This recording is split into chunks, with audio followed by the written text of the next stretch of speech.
चलिए देखा जाए आज त्रिकोणमिति का अनुप्रयोग एक्सरसाइज 9.1 हैंड कम करो 9.1 हम लोग पढ़ रहे हैं त्रिकोणमिति का अनुप्रयोग। त्रिकोणमिति का अनुप्रयोग में यूजेज होगा आपका उन्नयन कोण और अवनमन कोण। तो हम लोग जानेंगे पहले कि उन्नयन कोण क्या है, अवनमन कोण क्या है, दृष्ट रेखा क्या है, क्षैतिज रेखा क्या है। आइए त्रिभुज से समझूं।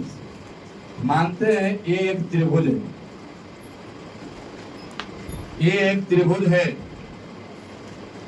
जिसका नाम ए बी और ये क्या है सी।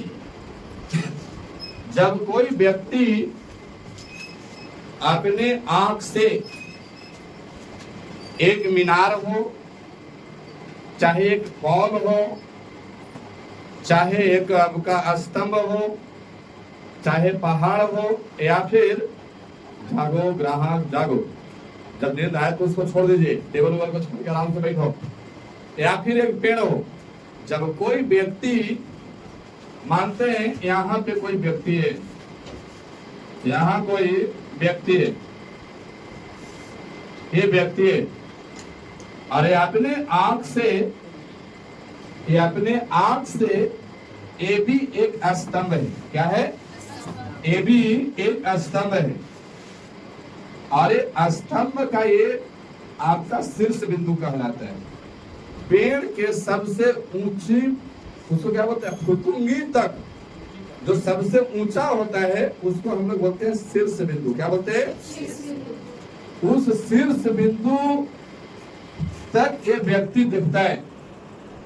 ये व्यक्ति आपको ऐसे देख रहा है, ऊपर देख रहा है। अब देखेगा तो यहां से देख रहा है, मैं मानता हूं ये सी पॉइंट से देख रहा है, इसका आंख यहीं पे, और देख रहा है तो कहां देख रहा है? ए तक। कहां पे देख रहा है? ए तक। तो जो देखने का इसका लाइनिंग भरा है ना, इसी को क्या बोलते हैं? दृष्ट रेखा। क्या बोलते हैं? दृष्ट रेखा बोलते हैं। और जब कोई व्यक्ति अपने आंख से सीधा रेखा में देखता है, यही व्यक्ति है जो आपको यहां से सीधा देख रहा है, यहां से ऐसे सीधा देख रहा है इधर, तो ये बी पॉइंट तक स्तंभ के पाद बिंदु बोलते हैं, मतलब जड़ को पाद बिंदु बोलते हैं। इधर देख रहा है यानी अपने आंख से सीधा रेखा में देखता है, इसे क्या बोलते हैं? क्षैतिज रेखा। क्या बोलते हैं? क्षैतिज रेखा बोलते हैं। क्षैतिज रेखा कंप्लीट है।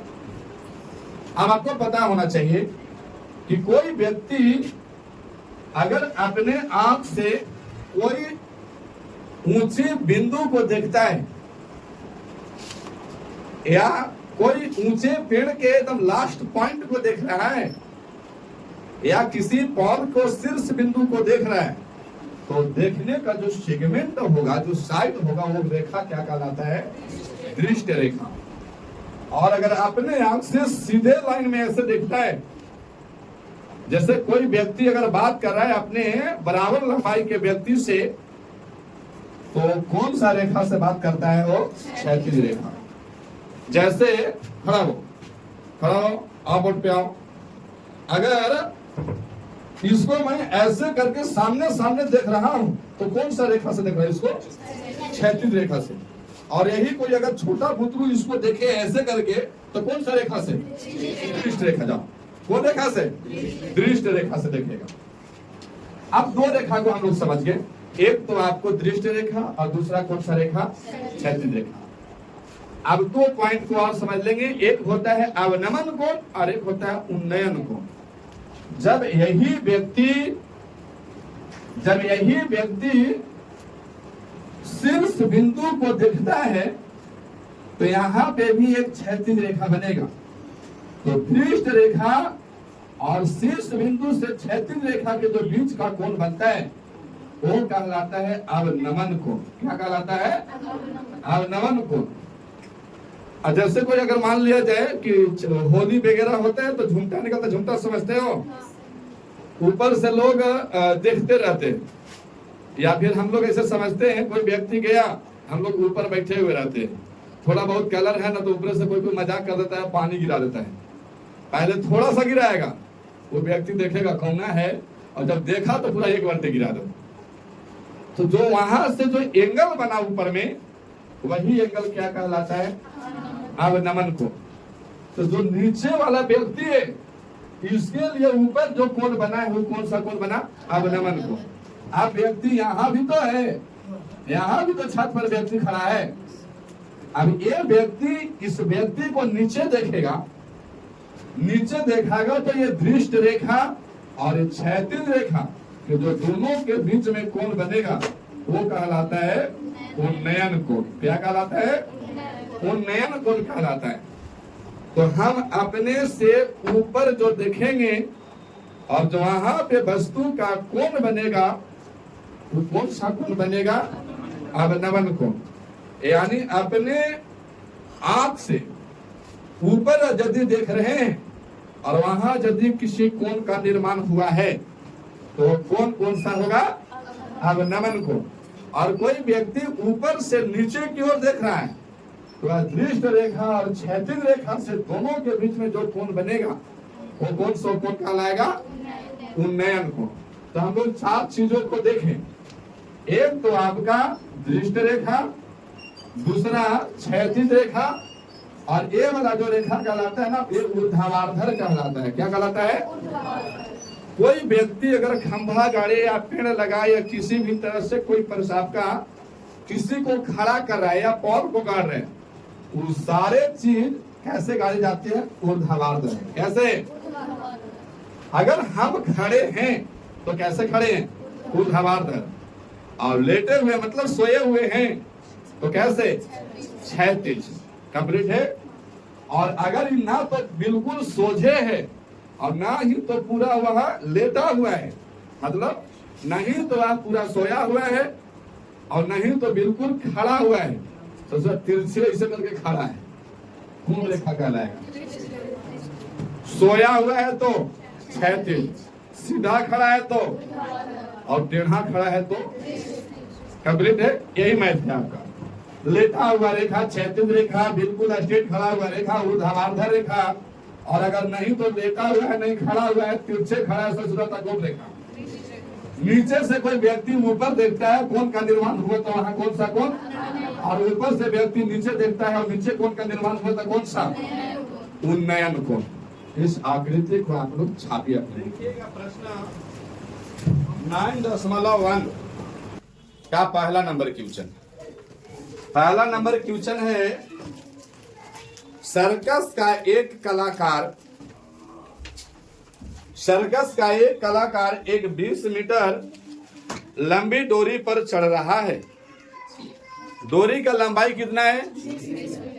उस पे सर्कस वाला व्यक्ति चढ़ता है जो अच्छी तरह से टनी हुई है और भूमि पर सीधे लगे खंभे के शिखर से बांधा हुआ है। सर्कस का एक कलाकार 20 मीटर लंबे डोरी पर चढ़ रहा है जो अच्छी तरह से तनी हुई है और भूमि पर सीधे लगे खंभे के शिखर से बांधा हुआ है। एगो भूमि पर लगा सीधा खंभा है और इसके शिखर से ये वाला जो रस्सी है ना अच्छी प्रकार से कसा हुआ है, यहाँ पे बांध दिया है इसको और इसको ऐसे जोड़ दीजिए। तो ये जो रस्सी है ना, यानी डोरी बोला है ना, इसमें डोर, ये आपका डोर है। यहाँ भी आपको एक खूंटा से अच्छा तरह से बांध दिया है और इस डोर का लंबाई कितना है? 20 मीटर डोर का लंबाई है। और इसी पर सर्कस वाला व्यक्ति क्या करता है? चढ़ता है ना। ये आपका व्यक्ति है भैया, ये चढ़ रहा है ऊपर। यदि भूमि स्तर के साथ डोर द्वारा बनाया गया कोण,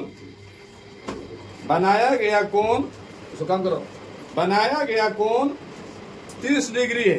कितना डिग्री? 30 डिग्री। भूमि स्तर के साथ दो द्वारा बनाया गया कोण कितना डिग्री है? 30 डिग्री। यहाँ पे जो एंगल बन रहा है वो कितना डिग्री का बन रहा है? 30 डिग्री का एंगल बन रहा है। तो प्रश्न में बोला है कि आपका खंभे की ऊंचाई ज्ञात कीजिए। खंभे की ऊंचाई ज्ञात कीजिए। आकृति दिया हुआ है आपका 9.11। अब देखिए, अब हमारे लैंग्वेज में प्रश्न को समझिए। हमारे लैंग्वेज में प्रश्न को समझा जाए। यहाँ पे नाम है आपका ए, बी और सी। खड़ा होकर जगह एक्सचेंज करो, जाओ उधर बैठो, उधर जाके बैठो, या वहां से खड़ा हो इधर आके बैठो, यहाँ पे उतना ही में सिक हो जाओगे तुम। अब देखिए बात समझा जाए।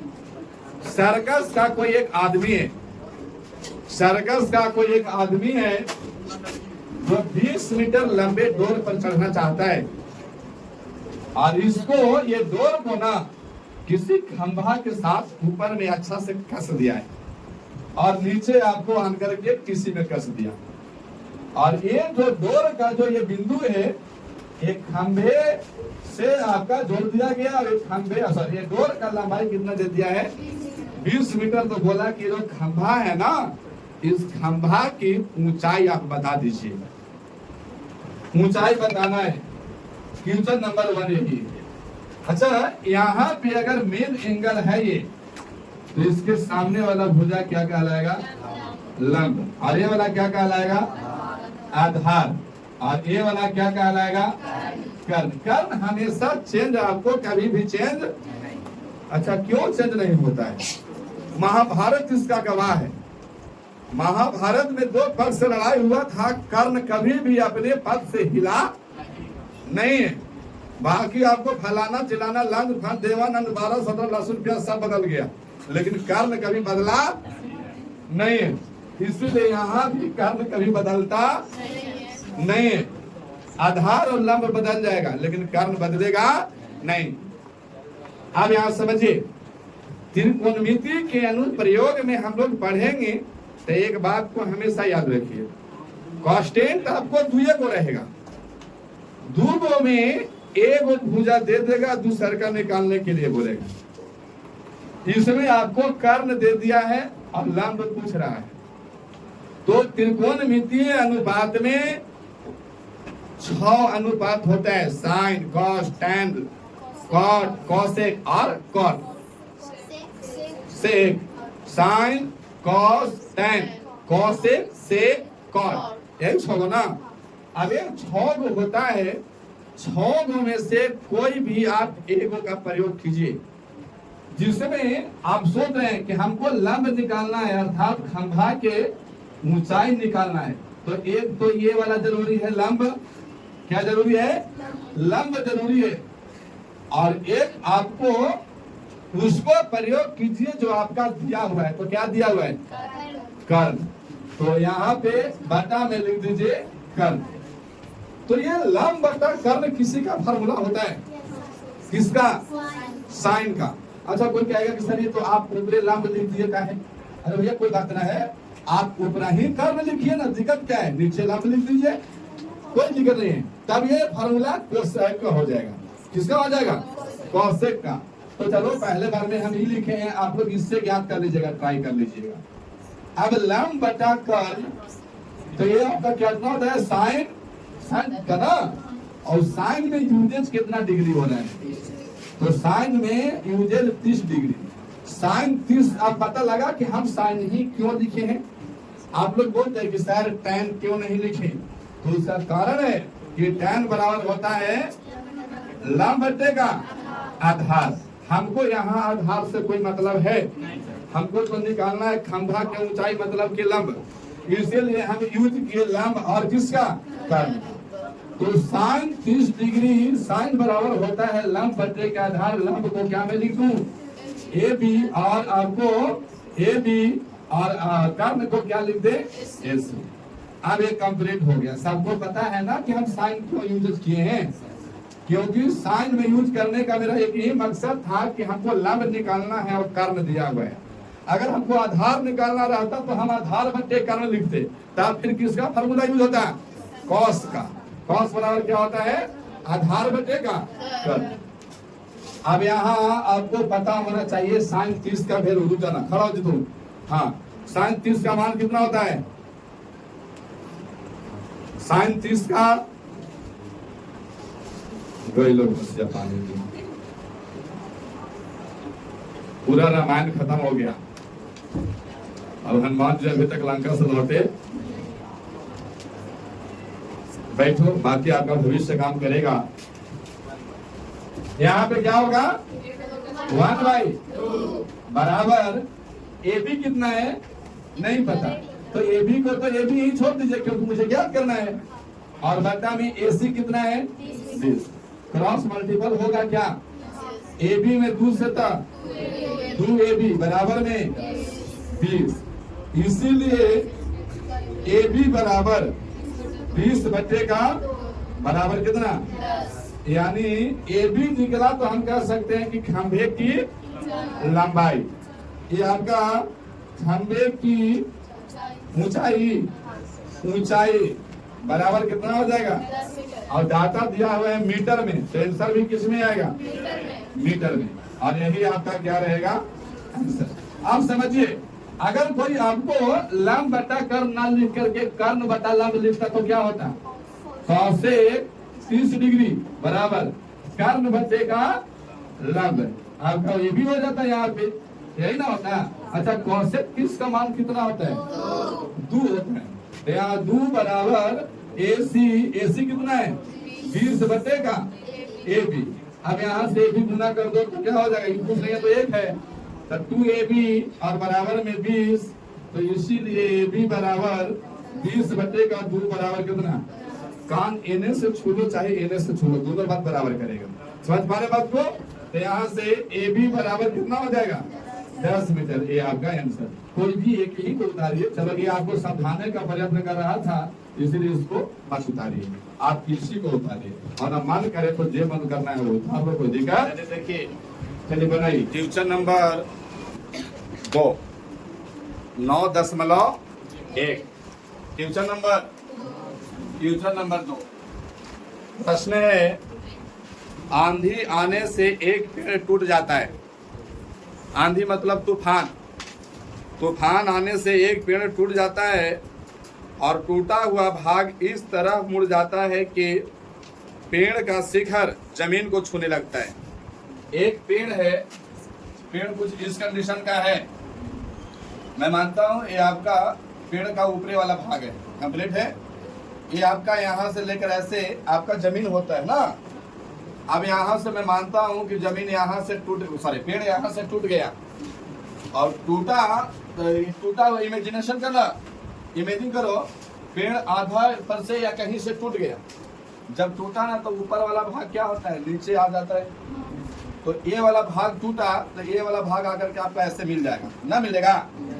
तो यहाँ पे आपको ऐसे पेड़ का भाग अब यहाँ हो गया ना, जमीन को छूने लगता है और इसके साथ 30 डिग्री का कोण बनाता है। कितना डिग्री का? 30 डिग्री का यहाँ कोण बनाता है। यहाँ पे आपका 30 डिग्री का कोण है। पेड़ के पाद बिंदु की दूरी जहां पेड़ का शिखर जमीन को छूता है 8 मीटर है। पेड़ का पाद बिंदु मतलब पेड़ का जड़, यहाँ पे आपका पेड़ का जड़ था ऐसा, और जहां पेड़ जमीन को छू रहा है यानी यहाँ से लेकर के यहाँ तक के दूरी कितना मीटर है? 8 मीटर है। तो बोल रहा है कि पेड़ की ऊंचाई ज्ञात कीजिए। पेड़ की ऊंचाई कहा गया है, पेड़ का ऊंचाई मैं मानता हूँ ये आपका ए है, ये आपका बी है और ये कितना है? C। अब सोच के देखिएगा, ये वाला जो ए है ना यहाँ से टूटा तो ये वाला यहाँ आ गया है ना ए। फिर से ये पेड़ था तो यहाँ से टूटा, इस पेड़ के शीर्ष का नाम क्या है? ए। अब यहाँ से टूटा, फिर टूटा हुआ भाग ऐसे लटक गया, नहीं टूटा हुआ भाग क्या हो गया? लटक गया है। और लटका तो आपका ये क्या है ना कि यहाँ पे ए आ गया ना, पेड़ का शीर्ष ए है तो यहाँ पे नाम दे दिया मैं क्या? सी। जहां से पेड़ टूटी है। अब पेड़ की ऊंचाई ज्ञात करना है, इसका मतलब हम कहेंगे सर आप ये इतना दूरी को निकाल दीजिए, ये वाला, और फिर ये वाला दूरी को निकाल दीजिए, और ये दोनों का जोड़ दीजिएगा तो पेड़ की ऊंचाई निकल जाएगा। निकलेगा कि नहीं निकलेगा? काहे? ये वाला मानते हैं कि हमें ये 2 मीटर है और ये वाला आ गया 3 मीटर, तो हम कहेंगे कि कुल पेड़ का ऊंचाई कितना होगा? 3 और 2। क्यों? क्योंकि यहाँ तक 2 है और यहाँ के बाद टूटा है ना, सही वाला तो इधर मुड़ा हुआ है, वो 3 है, इधर लगा के और इसको सीधा कर देंगे तो टोटल कितना हो जाएगा? 5। इसका मतलब है कि ये वाला आपका BC लेंथ निकलना चाहिए और AC लेंथ निकलना चाहिए, और AC और BC को जोड़ देंगे तो टोटल पेड़ की ऊंचाई हो जाएगा। तो हम कहेंगे यहाँ से पेड़ की ऊंचाई बराबर क्या हो जाएगा? तो BC प्लस का AC, यही होगा ना। अब आइए, यहाँ पे 30 डिग्री का एंगल है, ये इसके सामने वाला ऐसा, ये तो 2 और 3 है नहीं ना। अब यहाँ से ये आपको 30 डिग्री का एंगल है, तो इसके सामने वाला भुजा क्या कहलाएगा? लंब, और ये वाला क्या कहलाएगा? आधार। हमको निकालना लंब भी है और इसको माने तो कर्ण भी है, तो पहले हम लंब निकालेंगे और फिर पाइथागोरस प्रमेय का यूज करके फिर कर्ण निकाल लेंगे। कंप्लीट है? तो लंब बटे का आधार, लंब बटे का आधार, ये किसका फार्मूला होता है? किसका? ये tan का फार्मूला होता है। अच्छा, लंब बटे आधार क्यों लिखे? क्योंकि आधार दिया हुआ है और लंब मुझे निकालना है, तो ये tan में होता है। अच्छा, tan में लिखे हैं तो tan कितना डिग्री लिखेंगे? 30 डिग्री। और लंब क्या दिया हुआ है? नहीं, तो लंब को मैं क्या लिखूंगा? BC, और आधार को क्या लिखेंगे? AB, और AB का वैल्यू क्या है? 8। अब थोड़ा tan, चलो सो खड़ा हो, tan 30 डिग्री का वैल्यू बताओ। जमीन आसमान एक हो गया ना। बैठ, खड़ा हो जो तुम, tan 30 का मान बताओ। तनी ख्याल से लड़का लोग को तनी दो बेंच पर बैठने जरा, तो आगे इन लोग के बेला के तनी एक सप्ताह पिटते हैं। बैठो, बताइए आप लोग। 1/√3। tan 30 का मान कितना होता है? 1/√3, और बटा बराबर में BC बटे का क्या क्रॉस मल्टीपल होंगे? तो यहाँ BC में √3 से गुना, √3 BC बराबर कितना? यहाँ हम कहेंगे कि BC बराबर, इसीलिए BC बराबर 8 बटे का √3। ये तो निकल गए। लंब आपको आ गया है 8 बटे का √3। अब निकालेंगे हम किसको? कर। तो हम ना कहेंगे लंब का स्क्वायर प्लस का आधार का स्क्वायर इक्वल टू, तो कर्ण स्क्वायर पाइथागोरस प्रमेय में लिखते हैं कर्ण का स्क्वायर बराबर लंब का स्क्वायर प्लस आधार का स्क्वायर। यहाँ कर्ण को क्या कहेंगे? AC कहेंगे। तो हम लिखेंगे AC का स्क्वायर बराबर, आपका लंब है किसका? BC का स्क्वायर प्लस AB का स्क्वायर, फिर से AC का स्क्वायर बराबर BC कितना है? 8 बटे का √3 का होल स्क्वायर प्लस का आधार कितना? AC के स्क्वायर बराबर, यहाँ पे गुना करेंगे 8 बटा √3 को स्क्वायर करेंगे तो 8 का स्क्वायर हो जाएगा कितना? और 2 स्क्वायर से √3 कट जाएगा तो कितना हो जाएगा? और 8 का 64। अब यहाँ फिर से AC का स्क्वायर बराबर एलसीएम करेंगे ना, कितना? तो 64 प्लस का 64, 3 चौके और 3 छके 18 और 1 19, इतना होगा ना। अब यहाँ से फिर से AC के स्क्वायर बराबर किसको करेंगे? 4 और 2 6, 6 और 9 15, 1 और 1 बटे में 3। अब यहाँ AC बराबर क्या होगा? इसीलिए AC बराबर, तो हम कहेंगे √256 और बटे का 3, यही होगा ना जी। अब यहाँ पे आपका AC बराबर कितना हो जाएगा? 16 बटे का √3, यही होगा। 16 बटे 256 का स्क्वायर वर्गमूल होता है 16, √3 का वर्गमूल कुछ ना होता है, इसलिए कितना? √3। अब देखिए AC आ गया 16 बटे का √3। अब हमें चाहिए क्या? पेड़ की। तो पेड़ की ऊंचाई बराबर क्या हो जाएगा? BC प्लस का, BC कितना है? 8 बटे का √3 और प्लस AC 16 बटे का √3। एलसीएम करेंगे कितना से, √3, यहाँ पे 8 प्लस का 16, 16 और 8 कितना होता है 24 बटे का। ऐसे आपको आंसर नहीं देगा, इसको प्रमेयकरण कर दीजिए, प्रमेयकरण करना, ठीक है। प्रमेयकरण करने पर 24 बटे का √3 से प्रमेयकरण कर दीजिए, तो ये क्या हो जाएगा 24 √3 बटे का कितना 3, तो 3 अठू का यानी 8 रूट, और यही आपको क्या हो जाएगा इतना आपका मीटर। चलिए बनाइए।